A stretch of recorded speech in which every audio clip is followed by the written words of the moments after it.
Madame, Messieurs, bonjour. Dans cette émission d'aujourd'hui, Entretien, nous allons parler sport. C'est avec le président de l'Association des journalistes sportifs du Congo, section du Nord Kivu. Je parle de Richard Mouhima, qui est ensemble avec nous sur ce plateau de Web Information TV. Bonjour et bonne arrivée. Bonjour, Monsieur Faustin Dounia. Bonjour à toutes les téléspectatrices et tous les téléspectateurs de Web Info Télévision. C'est un privilège pour moi d'être reçu ici, un peu comme d'habitude, pour parler sport. Avec vous, nous allons parler de la Ligue des champions de l'IFA. Nous allons également parler, bien évidemment, de la qualification du Real de Madrid et d'autres équipes. Dites-nous d'abord une petite analyse que vous avez à faire sur base de notre sujet d'aujourd'hui. Bon, déjà, le Real Madrid a été trop grand que Manchester City. Donc, le Real Madrid a affronté une petite équipe de Manchester City sur le terrain. Non, il n'y a pas une petite équipe. Absolument, Richard. Il faut le dire, parce que les résultats sont probants. Le Real Madrid l'emporte déjà en déplacement en Angleterre avant de laminer complètement cette équipe de Manchester City au match retour au Santiago Bernabéu sur un score de 3-1. Donc, globalement, je n'ai pas reconnu Manchester City. J'ai vu des limites technico-tactiques de son coach Pep Guardiola, qui est pourtant réputé comme étant un des meilleurs, si pas les meilleurs entraîneurs au niveau mondial. Même les meilleurs, on peut le dire ainsi. Actuellement, c'est quand même quelqu'un qui a toujours des réponses tactiques aux problèmes auxquels il fait face. Donc, Manchester City a été trop petit que le Real Madrid. Chapeau bas à cette équipe du Real Madrid qui est là emportée.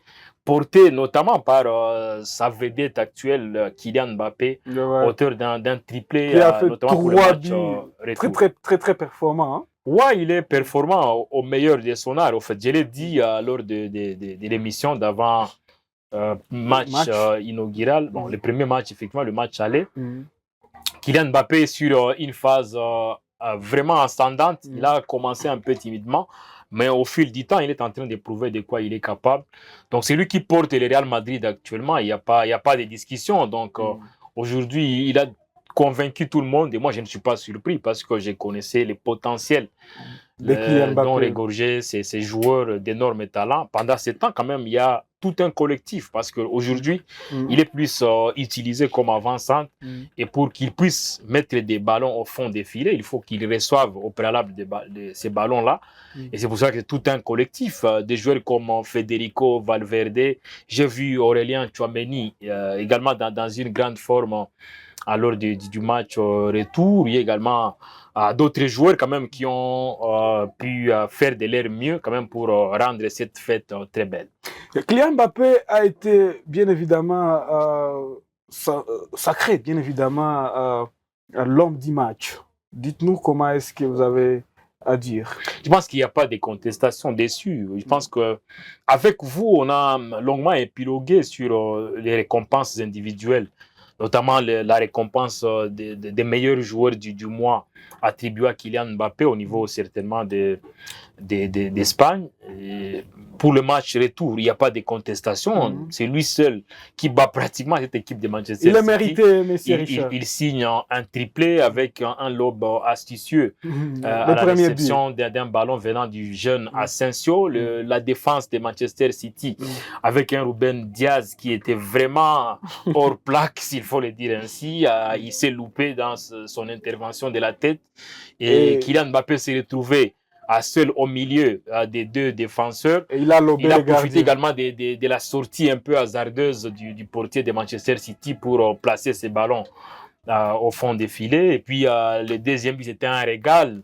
Il élimine complètement un défenseur et puis il marque aussi facilement. Et le troisième but, comme une cerise sur les gâteaux, il essaie un peu de marquer, même de son pied gauche. Donc pour dire que Kylian Mbappé il méritait ces ballons. En tout cas, il est en train de monter en puissance. Je pense bien qu'aujourd'hui, il est en train de tenir une équipe de Real, peut-être qui est autrice, si pas plutôt qui est dans une série qui n'est pas totalement bonne. Parce que je sens quand même que côté Real Madrid, c'est presque en dents de scie que cette équipe est en train quand même de l'emporter. Mais quand on a un joueur comme Kylian Mbappé, avec tous les potentiels dont il regorge, avec toutes les qualités qu'il a à sa possession, très bon dribbleur, il peut marquer de la tête, du pied droit, du pied gauche. Donc c'est une aubaine pour le Real Madrid d'avoir un joueur de ce niveau. Alors, dites-nous, Richard Mouima, le Real Madrid, encore une fois, en phase finale, dites-nous comment est-ce que vous analysez les parcours de cette équipe en phase de groupe?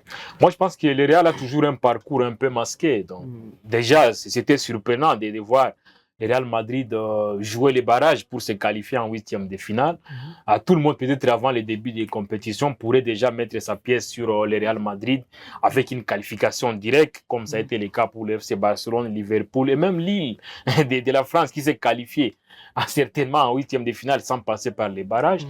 Mais le Real, c'est toujours un peu masqué. C'est une équipe qui commence, qui patauge un tout petit peu au début, mais au fil de la compétition, elle essaie un peu quand même de se dévoiler. Et donc, la fessée, s'il faut l'appeler ainsi, infligée à Manchester City, ce n'est qu'une illustration parfaite de l'état d'esprit de cette équipe du Real Madrid.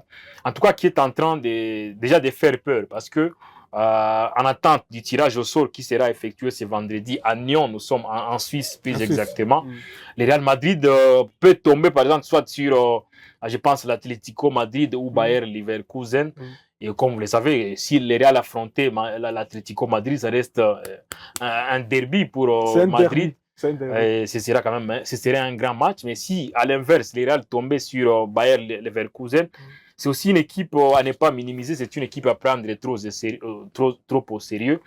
Parce qu'au moins, cette formation de Bayer Leverkusen, conduite actuellement par quand même Xabi Alonso, un ancien milieu de terrain, qui me plaisait du tout de par sa façon de jouer. C'est également une équipe très difficile à battre.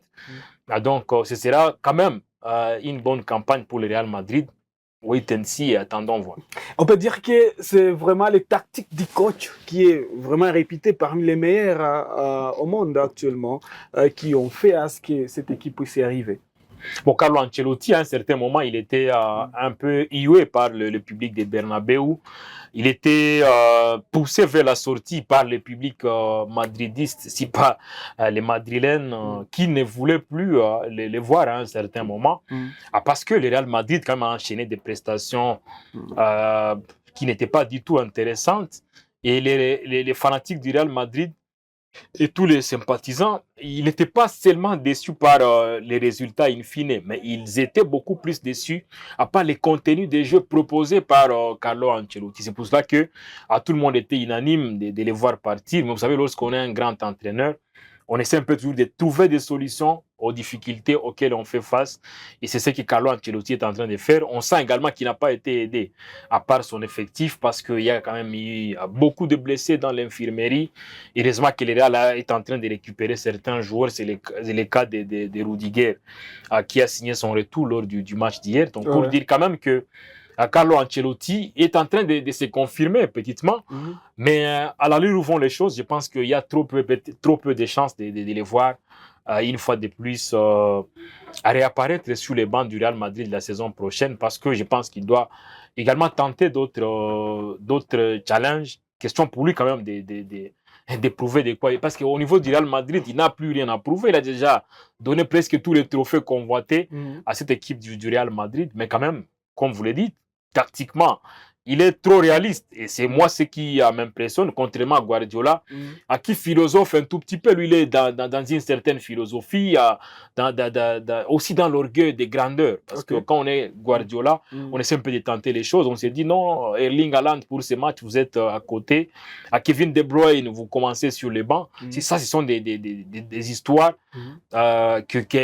qu'un Carlo Ancelotti ne peut jamais se permettre de faire. Et pour preuve, Antonio Rudiger n'a eu que 2 séances d'entraînement avec le Real Madrid et il a été aligné face à Manchester City, lui qui revient quand même d'une blessure qui était quand même difficile à avaler par ses défenseurs.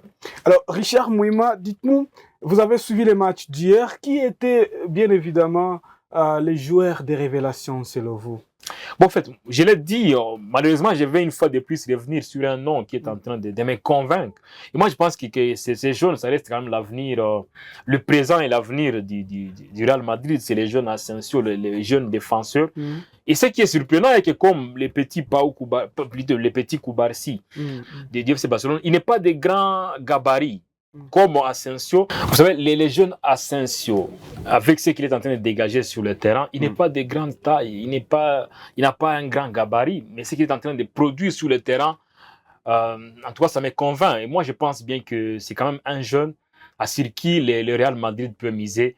Et pour moi, ça reste une révélation. Il a été costaud lors du match aller en Angleterre. Il a récidivé sa prestation lors du match retour dans un Santiago Bernabéu qui était rempli comme un œuf, avec un public trop exigeant. Mais ce jeune, il est complètement décomplexé. C'est un jeune qui va au charbon, comme on le dit. Il met en difficulté même des joueurs techniquement fins, à l'instar des Marmouches, les Égyptiens, ou des Phil Foden et bien d'autres joueurs qui sont pourtant en mesure quand même de trouver des solutions, surtout techniques. Donc, en tout cas, pour moi, c'est la grande révélation. Mais quand même, hier, j'ai été également séduit par la renaissance, entre guillemets, d'Aurélien Tchouaméni. J'ai parlé de ces joueurs. Il a été trop critiqué, il a été trop controversé. Mais je pense quand même qu'Aurélien Tchouaméni est en train de retrouver sa forme. Parce que moi, j'ai connu quand même une très bonne copie d'Aurélien Tchouaméni à l'époque, joueur de l'AS Monaco en France. Et depuis qu'il est au Real Madrid, c'est vrai, il enchaîne, il n'est pas trop constant, il n'est pas vraiment régulier dans ses prestations. Des fois, il est bien sur le terrain, d'autres fois, il est moins bien. Donc, ça veut dire c'est un joueur qui doit être remis en confiance, comme c'est le cas actuellement. Et aussi, à un certain moment, il a été utilisé comme défenseur central. Pourtant, c'est un milieu de terrain de formation. C'est toujours un peu compliqué, mais hier, avec ce qu'il a produit sur le terrain, je pense qu'il a été bon. Autant que Federico Valverde, excellent joueur. Je pense qu'il incarne aujourd'hui la puissance du milieu de terrain du Real Madrid. L'Uruguayen est au meilleur de son art.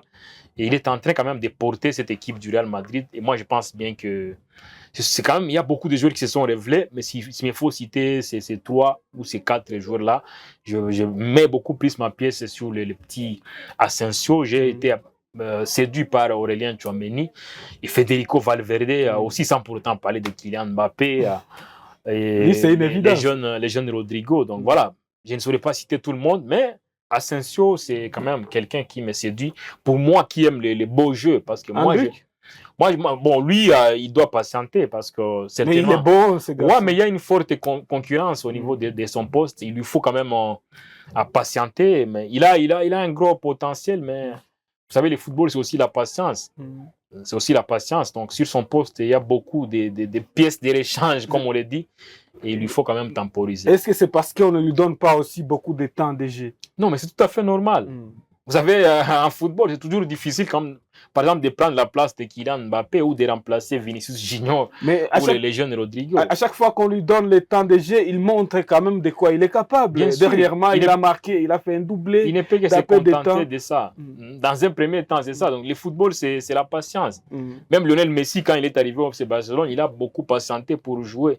Zinedine Yazid Zidane, à l'époque, il lui fallait patienter pour jouer avec l'équipe de France, notamment où il portait les dossards 5. Et puis, il a récupéré les dossards 10. Donc, c'est toujours ça. Donc, c'est toujours ça en football. Il faut patienter. Et il faut un peu de patience. Même le petit Yamal, il n'est pas venu et directement exploser. Donc, il est venu, il a patienté. Et puis, à un certain moment, Xavi Hernandez a dit non, c'est le moment de les lancer.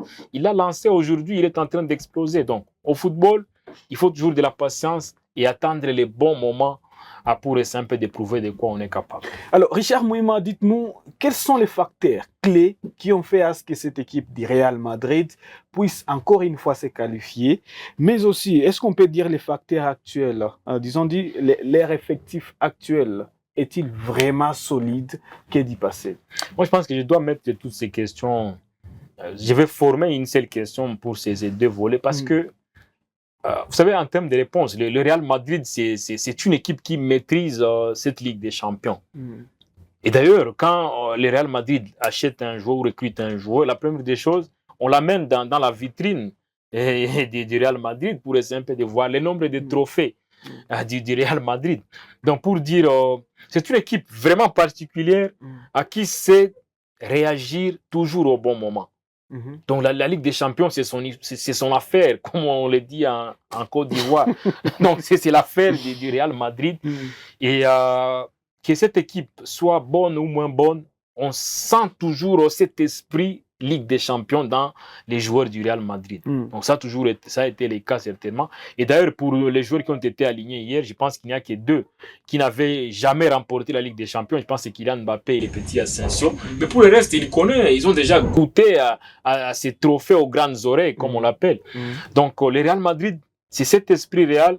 Je ne saurais pas avoir beaucoup d'explications technico-tactiques. Non, en fait, moi, je n'en ai pas. L'effectif actuel? Par rapport à l'effectif, ce n'est pas aussi les meilleurs effectifs d'Europe. Pour preuve, quand vous mettez l'effectif du Real Madrid au niveau de la balance, peut-être à part la ligne d'attaque, pour le reste, il y a quand même de quoi s'interroger. Ouais, donc il faut quand même le dire. Donc, par rapport au passé? Par rapport à d'autres équipes. Ce n'est pas les meilleurs effectifs d'Europe. On peut dire que l'effectif actuel du Real Madrid est-il vraiment efficace que le passé? Non, je ne saurais pas comparer plutôt parce que déjà, c'est 2 configurations vraiment différentes. Il y a un facteur X, c'est Kylian Mbappé qui est venu. Il n'était pas là la saison passée. Donc, il est venu, il vient du Paris Saint-Germain, il court toujours derrière la Ligue des Champions sans succès. Il vient avec une nouvelle dose. Il s'intègre déjà dans un effectif effectivement qui avait besoin de lui. Donc ça veut dire que ce n'est pas la même chose parce qu'il y a Kylian Mbappé déjà qui est là. Pendant qu'à un certain moment, on voyait Ancelotti tenter des joueurs à ces postes-là. Mais là, quand même, il trouve un avant-centre circonstanciel, mais qui est en train de prouver de quoi il est capable. Alors, dites-nous, Richard, en dehors du Real Madrid, quelle équipe vous semble également les plus fortes à ce stade? Je pense que c'est prématuré. Moi, comme je l'ai dit, toutes les équipes, c'est Val-Presse. Donc, il faut quand même sortir de cette conception allant dans le sens de dire que telle équipe peut l'emporter. Oui, le Real Madrid, comme je l'ai dit, c'est une équipe un peu à part, mais quand même, avec la forme du FC Barcelone actuellement, avec les niveaux d'autres équipes que j'ai pu voir, je me dis quand même, ce sera difficile. Mais aussi, moi, j'ai vu des équipes comme l'AC Milan s'est fait éliminer par Feyenoord, je pense, des Pays-Bas. Et puis, j'ai vu la Juventus de Turin qui a été éliminée également. Donc, pour dire que dans cette Ligue des Champions, il n'y a pas de petites équipes. Y a-t-il une équipe vraiment qui semble aussi émerger et qui peut être aussi favorable au titre? En fait, moi, j'ai parlé du FC Barcelone parce qu'aujourd'hui, quand même, en termes du contenu des jeux, aussi en termes du réalisme, on sent que le FC Barcelone est en train de renaître de ses cendres. Moi, ça me rappelle quand même les Barça que j'aimais tant, les Barça d'André Iniesta ou de Xavi à Hernandez, Lionel Messi à l'époque et bien d'autres joueurs. Mais aujourd'hui, ce n'est peut-être pas le même potentiel, mais quand même ce que produisent des joueurs comme Gavi et puis des joueurs comme Pedri. Non, c'est un Jules Koundé. Quand on voit ce que Jules Koundé fait et bien d'autres joueurs, les petits Lamine Yamal, on s'est dit non, mais c'est quand même surprenant de façon positive de voir le FC Barcelone à ce niveau. Mais est-ce que cela est suffisant? Je ne crois pas. Mais quand même, il faut toujours faire attention parce que dans cette Ligue des Champions, il y a toujours des grandes surprises. L'Atlético Madrid est aussi là, il ne faut pas l'enterrer. Et puis d'autres équipes, le Bayern de Munich, qui s'est qualifié également très péniblement. C'est aussi une équipe redoutable à ce niveau des compétitions. Donc, il faudrait un peu patienter. Mais comme je l'ai dit, peut-être il y a des équipes qui semblent sortir un peu du lot, mais c'est toujours compliqué de pronostiquer juste à l'étape de 8e de finale. Attendons voir comment ça va se passer. Et peut-être il y a également cette connaissance des Ligues des Champions, je l'ai dit, par rapport au Real Madrid, qui maîtrise cette compétition et qui n'a pas besoin forcément quand même des joueurs de très grand talent pour remporter cette Ligue des Champions. Et le Real, c'est toujours comme ça toutes les saisons. Au moment où on pense que cette équipe va se faire éliminer, elle écrase. Alors, Richard, cette question, vraiment, c'est de l'un de nos téléspectateurs qui a commenté sur l'émission passée. Il a dit « Certaines équipes comme Manchester City ou au Bayern Munich sont souvent vues comme favorites. Pensez-vous que les outsides comme l'AC Milan ou l'Ajax pourraient surprendre cette saison? » Ça, c'est pour un téléspectateur qui va suivre. Déjà, l'AC Milan a déjà été éliminé. Donc, ça veut dire l'AC Milan est out. Manchester City est déjà éliminé également. Donc, pour dire, moi, je me dis, toutes les équipes, je pense toutes les 16 équipes qui vont prendre part à la prochaine étape des compétitions peuvent rivaliser d'ardeur. Donc, ont leur mot à dire dans cette compétition. Moi, je ne mets pas de côté, c'est vrai. Oui, il y a peut-être d'autres qui seront un peu submergés par la pression qu'il y aura à l'étape des compétitions. J'ai parlé de Feyenoord et bien d'autres équipes qui sont qualifiées en éliminant quand même des gros morceaux. Peut-être ces équipes-là pourraient peut-être connaître des difficultés, mais il faut faire attention parce que personne n'a volé sa qualification. Qu'on a vu le Paris Saint-Germain infliger un 7-0 quand même à l'équipe de Brest dans un duel 100% français au barrage. Il faut quand même dire que ce n'est pas rien. Donc le Paris Saint-Germain est aussi là et bien d'autres équipes. Donc il faudrait faire très attention. Moi je me dis toutes les équipes ont leur chance intacte. C'est à elles maintenant de voir comment mériter cette chance-là. Y a-t-il une équipe, Monsieur Richard, que vous voyez particulièrement vulnérable ou aux absences des joueurs, par exemple, les clés, et qui pourrait donc être éliminée plus tôt? Quelle équipe, c'est le... Non, en fait, il n'y en a pas. Oui, peut-être je suis un peu dubitatif par rapport à ce que produit l'équipe du Bayern de Munich, conduit par notre compatriote Vincent Kompany, ancien défenseur central de Manchester City notamment, et je pense qu'il a des origines du Sud Kivu. Et Vincent Kompany, certainement avec son équipe, on sent quand même que, oui, au niveau de la Bundesliga, en Allemagne, c'est quand même une équipe, un rouleau compresseur avec une avance considérable sur son poursuivant direct. Mais en Ligue des Champions, cette équipe a quand même sué haut et sang pour éliminer l'équipe de Celtic Glasgow d'Écosse. Pourtant, sur le papier, tout le monde disait non, c'est déjà une victoire pour l'équipe du Bayern de Munich. Donc, ça veut dire peut-être, j'ai un peu de doute, mais quand même, les grandes équipes se révèlent toujours au fil des compétitions. Ça veut dire, lorsque le Bayern se qualifie, bien que péniblement, cette équipe déjà pourra rectifier les tirs et voir comment trouver des solutions. Parce que le Bayern n'a pas faim des talents. C'est une équipe de joueurs très talentueux, à l'instar de Moussiala, Leroy Sané et bien d'autres joueurs.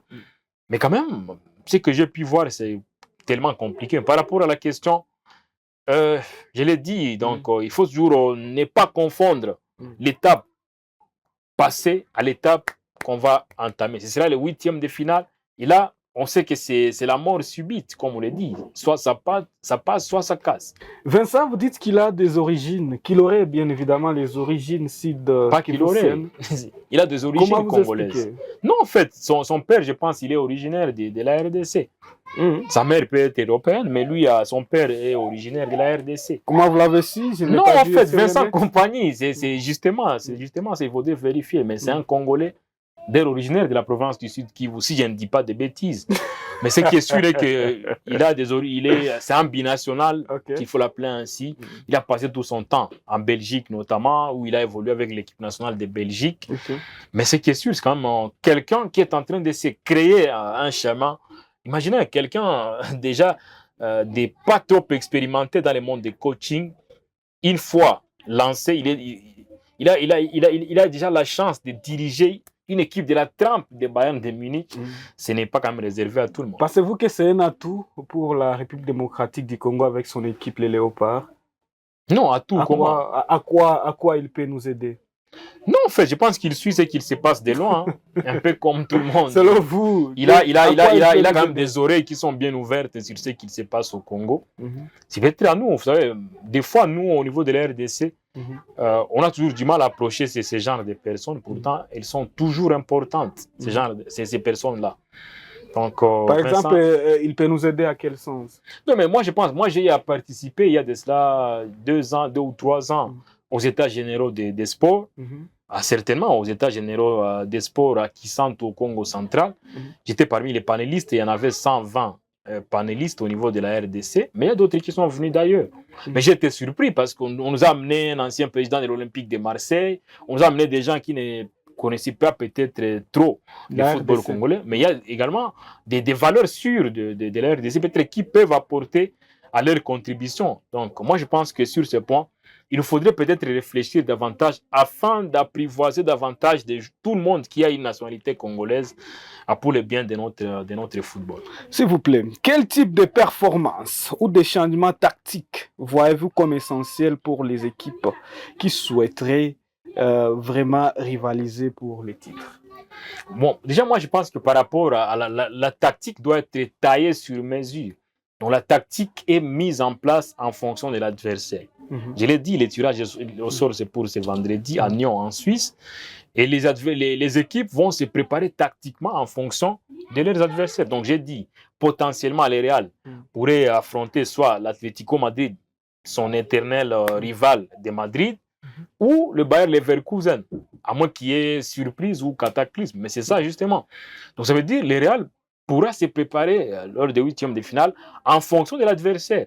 Et en plus, la tactique. Oui, on peut se dire, non, les jeux du Real Madrid, c'est les 1-4-3-3, comme on le dit traditionnellement. Mais ce qui fait la différence au niveau de l'animation de ces dispositifs tactiques. Et c'est ça, justement, les trucs. Donc, ça veut dire, l'animation, on doit la fixer en fonction de l'adversaire. Ça veut dire, lorsqu'on affronte une équipe d'Atlético Madrid, qui est toujours bien blindée défensivement, il faut voir comment varier son animation afin de provoquer cette équipe de l'Atlético pour qu'elle sorte de son camp et d'aller vers l'avant.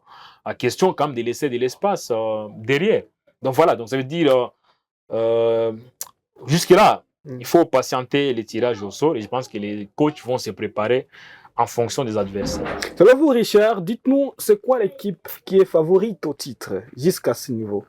Bon, moi je l'ai dit, je pense que c'est un peu partagé. Donc j'ai bien beau parler du FC Barcelone, j'ai parlé du Real Madrid également. Pourquoi? Ouais, parce que déjà le FC Barcelone aujourd'hui est en train quand même de monter crescendo, comme on le dit. C'est une équipe qui est en train de prouver de quoi elle est capable.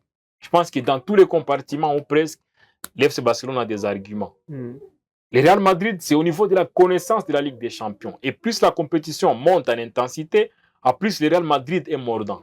Mais à part le Real Madrid et certainement le FC Barcelone, il y a d'autres équipes qui peuvent également rivaliser. Les Bayern de Munich maîtrisent également à cette compétition, même s'il a connu des difficultés.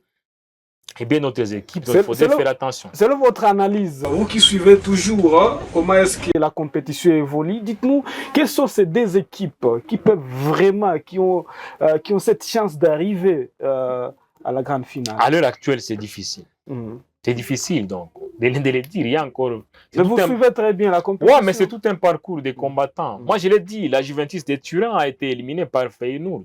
Mais, non, certainement par Feyenoord. Mais qui pouvait... Là, c'est Milan, je pense, qui a été éliminé aussi, je ne sais pas par quelle équipe, une petite équipe, entre guillemets, mais qui a quand même pu imposer sa force à l'équipe de l'AC Milan.